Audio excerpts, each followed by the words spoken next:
That's the wrong way. Flip. There it is. There I am. And all of my... I need to shave glory. I want to go back to bed. No, wrong quotes. Here we go. Here we go. I'm ready. There we go. Got coffee. And 3, and 2, and 1. Good morning, everybody. Welcome. Today is Tuesday. It's November 10th, 2020. My name is Jeremy, and this is my first cup of coffee.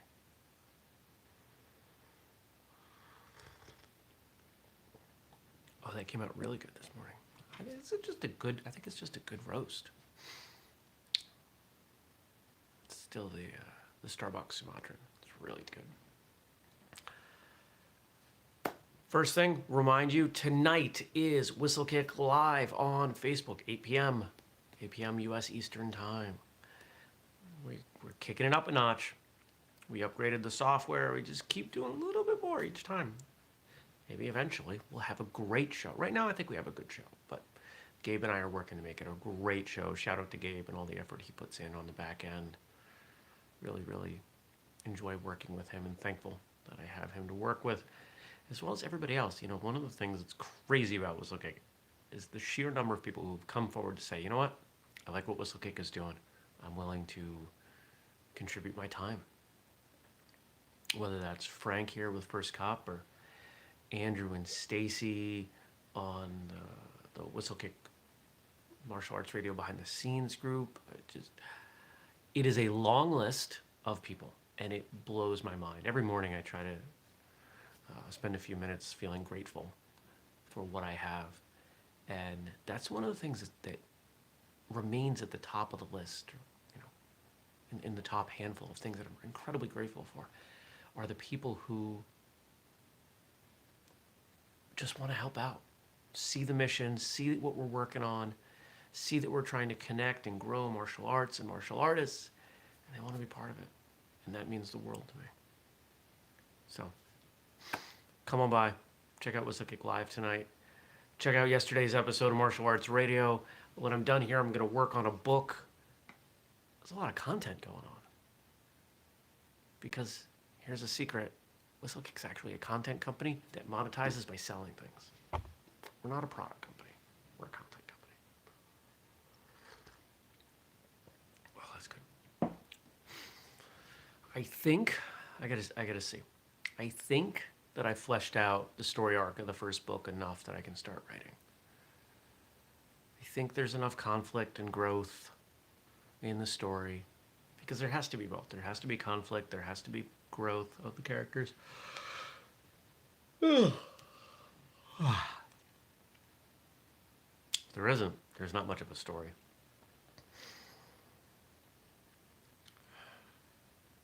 And I'm recording like all day. Andrew and I are going to record at 9, do a couple Thursday episodes. This time we're going to try video. We're going to see how that goes. And then I've got a conventional interview episode, a Monday show later on. And in between all this, I'm trying to do other work and email and maybe try to get some physical activity in there somewhere. But that's where we're at. That is where we are at. Hope you had a good Monday. Hope you're on track for a good Tuesday. I had a pretty productive day. Got everything done. You know, one of the things that's really strange. So I try to work full days. I try to have full days of work. But now, with the time change and it getting darker earlier, it's like 3:30 and it was starting to get dark and it felt weird. And I packed up the car and I went to go to Costco and go to the gym, take care of a couple other errands, and it was surreal. I was at Panera at 5 o'clock doing some email, and it felt like it was 8 at night. It's really weird. But I want to tell you about something that happened yesterday, something that bothered me. And I think it's a good example of how, I'm not going to say most, but much of the world is unaware of the implications of their actions on the safety of others.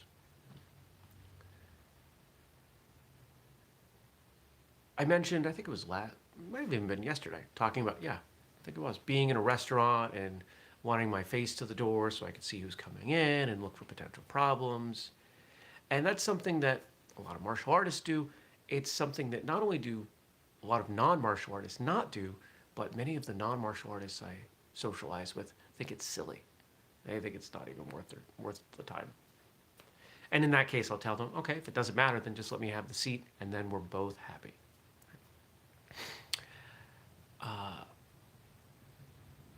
But not everybody even is neutral in their actions. Sometimes people will make actions that make it less safe for others. Those of you who hit the thumbs up when you come on, I appreciate that. It does help spread the show. I see it in the numbers.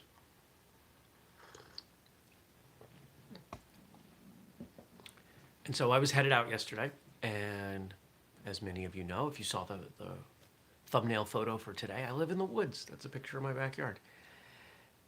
And I'm driving out on this dirt road, and there's this narrow spot at the top of a small rise on the road that I don't like, because it's meant to be, it's a 35 mile an hour zone, but we've got plenty of people, including me, on the flat, straight, visible parts, who go faster. Sometimes people don't slow down for that hill. There's no shoulder, there's trees on either side. You can't get away. If somebody drifts over the edge, you cannot get away. And where does the UPS driver choose to park? Right at the top of that rise. Now, everybody coming can see the UPS truck there because they're tall. But you can't see if somebody else is coming. Now, I was in the right lane. He was on the other side. So I'm driving up slowly, hoping somebody hasn't decided to play the odds and go around that car at a normal or even higher rate of speed. And it really bothered me, because all that driver had to do was park in a better spot, like the driveway of the house they were delivering to, and it wouldn't have been an issue. To the point where I got to the top of the road and I stopped and I actually rolled down my window and said something. I said, "Don't park there. I can't see. It's dangerous." And he just stared back at me. Now I'm hoping it sinks in. Unfortunately, based on his reaction, I don't have a lot of confidence. But I think it's time to start speaking out. I don't like conflict. I don't like confrontation. It's not my favorite thing. I tend to wait until there's no other choice, and then I will go at it with full force. But maybe it's time to speak up a little bit more often and a little bit more softly in situations like that.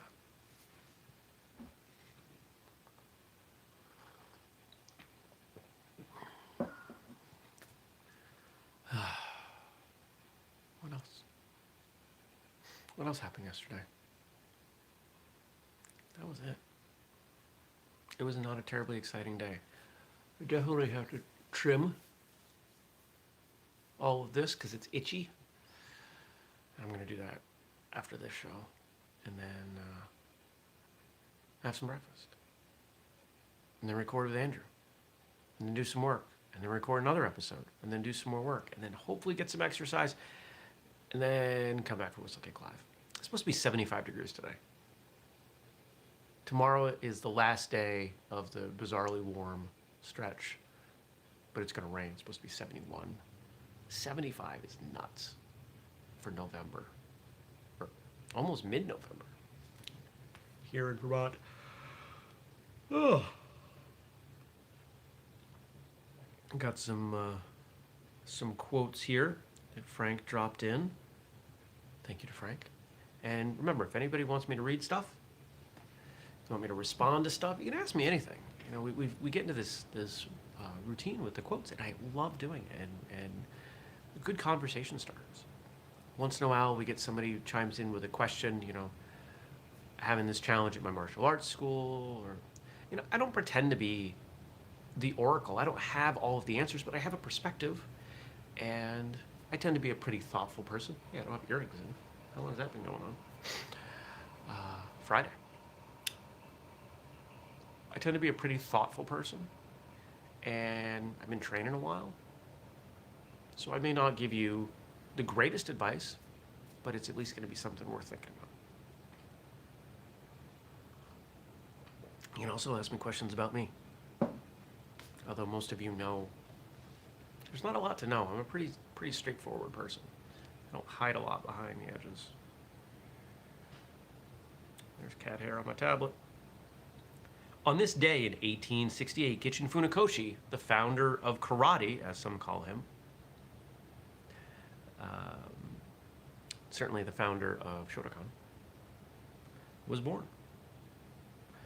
Only through training will a person learn his own weaknesses. He who is aware of his weaknesses will remain master of himself in any situation. And that doesn't mean the same kind of training over and over and over again. That means doing different things. It means creating the opportunities for you to learn lessons from the outcomes, from sparring, from forms, from basics, from hitting things hard, from practicing accuracy or speed or power, braking, all of it all ties in together.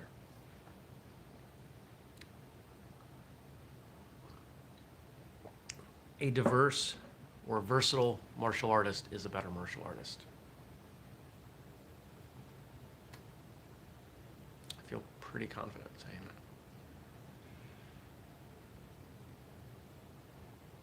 It's amazing to me that we look back on, and we went through a string where we talked about this a lot, the founders of these martial arts, and they're often held up as, you know, when they created this, it was all about fighting and war and everything, and it wasn't.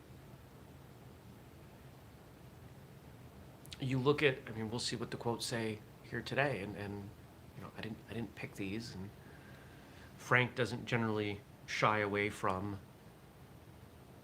anything when he posts these quotes.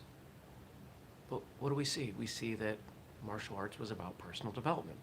Did it also give them a toolkit for self-defense? Of course. But that's not what it was for, first and foremost. It was a way to become better people. That's what martial arts is. It's a way to become better people.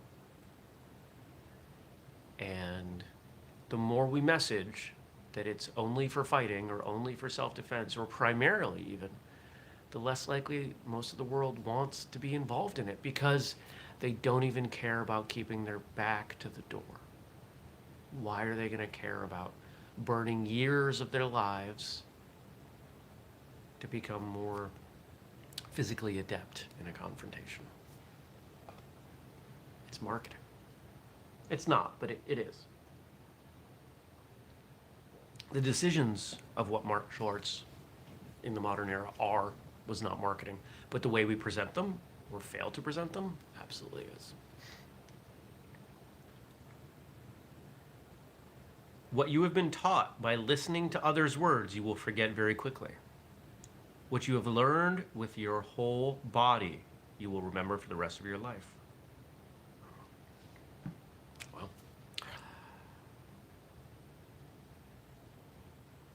there are three types of learners. Audible, visual, kinesthetic.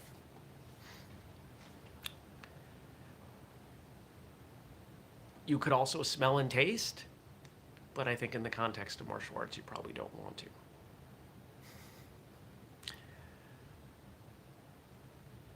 The more engaged we are in our education or in our instruction, the better off it's going to be. The more successful it will be. One of the things I observed in the Kempo school that I train, I don't want to say past tense, but I haven't done it in a while. School shut down. Anyway, one of the things that we would do with forms in that school is we would, quote, sing them. You had to describe the movements as you went.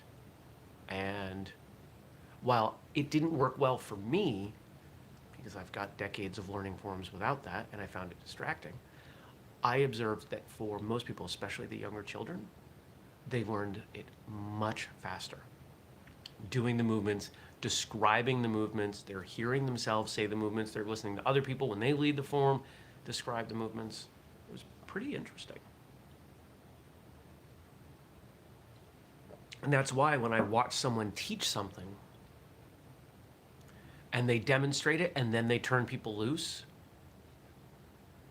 they're missing an opportunity to be a more successful instructor. You show it, you explain it in basic terms.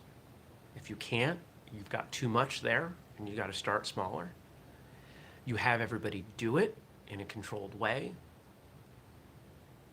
Make sure most, or ideally all of them, get it. Then you turn them loose to do it on their own or to add pieces. If they can't do it following you, they can't do it on their own. And so many instructors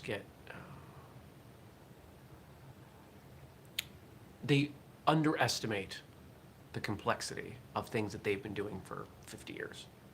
Well, all I have to do is this and this. No, most people were stuck at the first this. What? Huh? What? They're showing it. It's mirrored. There are a lot of people out there who, if you show something, let's say I'm doing a form and I do it facing you and I'm punching with my right hand, they will interpret that as their left hand because it's mirrored. Their brain actually works that way. So when I demonstrate something, I will demonstrate it facing. Depending on what it is, I might switch my hands and say, okay, you're going to do this on your right, but I'm doing it on my left so you can see it, and then they can do, okay, so he's punching there, okay, so I'm punching to meet.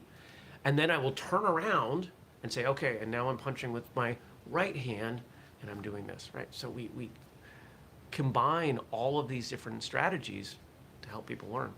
The more teaching techniques you have, the more effective a teacher you will be. And when one of the things that I think about from time to time is, what am I really good at as a martial artist? I'm pretty good at a lot of things. I'm not great at very many. I am not a great fighter. I would like to think I'm great at forms, but who knows? I've got really solid basics. Nobody ever hires you for a seminar for basics. But I think if there's something that I'm pretty solid at, it's teaching. And it's the ability to break down complex things into simpler things. And I think that that's because I've trained with so many different instructors. I've learned what works for me and for others, and I've had plenty of time teaching and learned how to break it down. Moving on. Next. Seek perfection of character. Be faithful. Endeavor. Respect others. Refrain from violent behavior. How do I add to that?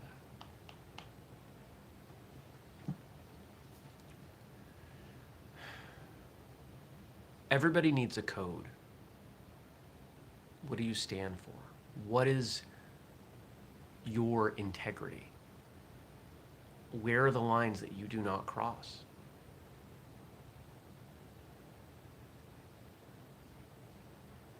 One of the things that I've been observing a lot in the last few weeks, hell, the last few years, that really makes me sad is that the most fundamental lessons that we were taught in preschool, that adults at times forcefully instill in their children, are just lost from their own conduct.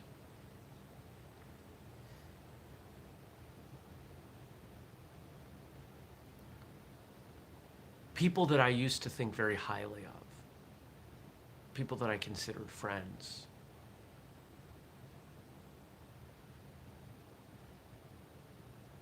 are either unaware of, or I suspect indifferent to, the impact of the negativity, the hate, the just the foul words that they put out. They act like it doesn't matter. It matters.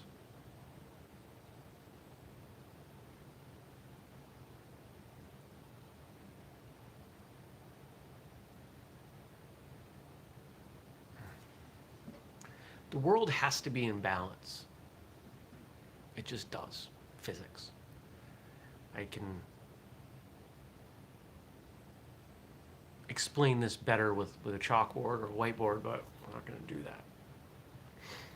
When you put out negativity, doesn't mean you're going to get positivity back. It means you're going to get negativity back in some way. It's there. It has to come back. Maybe not immediately, but it's there. Don't believe me? Well, I'm assuming you believe in the concept of physics and that everything has to remain in balance. Can you feel someone's negativity? Can you feel the positivity?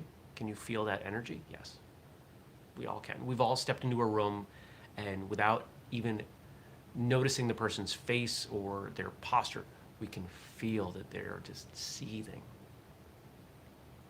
That is actual energy that can be measured.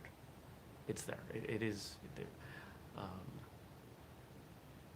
We're not going to go into that. It's a little bit beyond what I was prepared to talk about. I don't prepare for this show. I make coffee.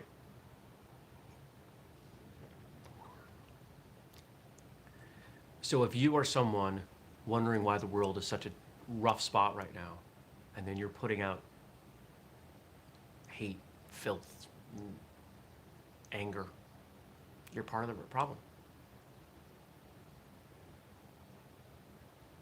I can't, I wish that wasn't the case, but it is. If you want things to be better, put out positive. That's what I try to do.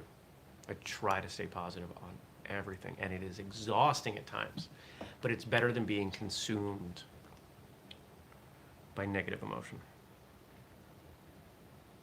I feel like we had this one recently, but I like it. Spirit first, technique second. When? All the time.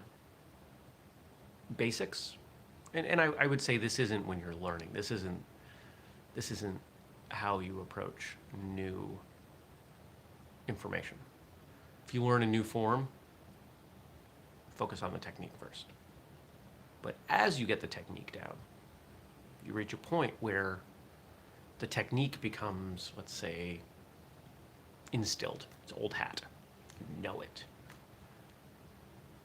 Now you prioritize spirit. When you throw that punch, you give it your all.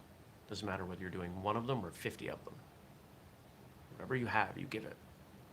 It doesn't just mean speed. It doesn't just mean power. It means heart. It means intent.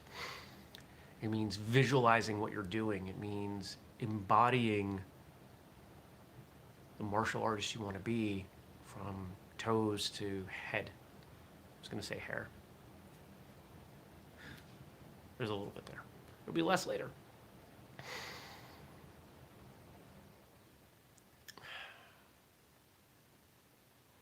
When you spar, when you do forms, spirit doesn't just mean go berserk and scream really loud and go too fast. It's the expression part. It's who are you? And who are you as a martial artist? And does that come through? Are you willing to open up enough to let that show? You ever watched a form that made you cry? Have you ever done a form that made you cry?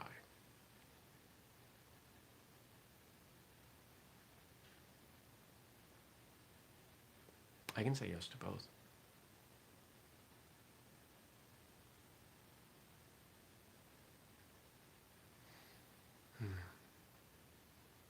I don't know how else to explain that. Well, I guess if you haven't, you might want to do some research. you might want to, I guess, ask your instructor, who is the best forms practitioner you know? And if they don't have anybody for you, go watch, who would I say? Who do I think? Probably Riko Usami. Now, if you're not a Japanese martial arts practitioner, you might not find the same beauty in it, but I bet you'll pick up on what I'm talking about. Might not make you cry, but I think you'll get the sense. I think she's the easiest one to watch and see what I'm talking about.